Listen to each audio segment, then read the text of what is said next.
Errol Barnett is looking at what may be the cause. Errol, good morning.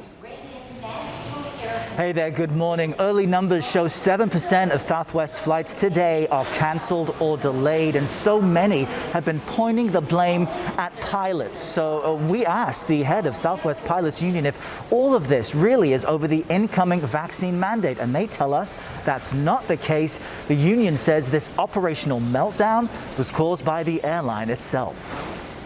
It was a shock. There was definitely a panic moment. Julianne Maddox, Heather Jones and their friend Laura Flint spent the weekend in Austin, Texas for a friend's wedding.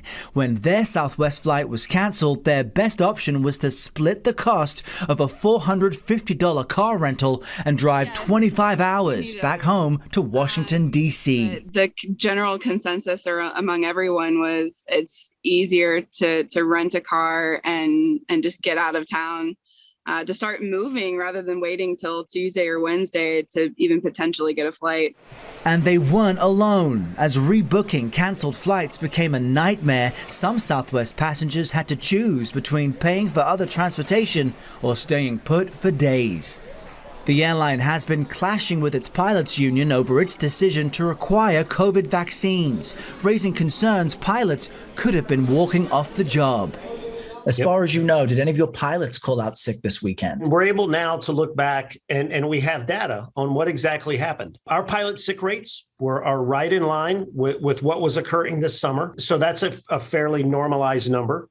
The president of Southwest Pilots Association says there was no planned demonstration. So outside of air traffic control and weather, you point the blame squarely where? Squarely on Southwest. I point to how they manage the network, how their IT also supports that network. But once a little hiccup occurs, due to the internal processes, our pilots aren't getting to where they need to be. We've been sounding this alarm for about 4 years and have seen very little approach to correcting it.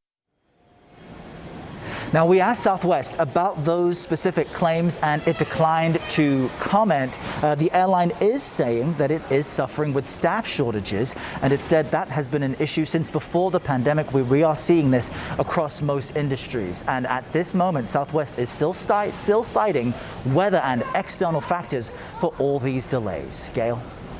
Earl, nobody likes waiting in line 3 hours for nothing. Thank you very much.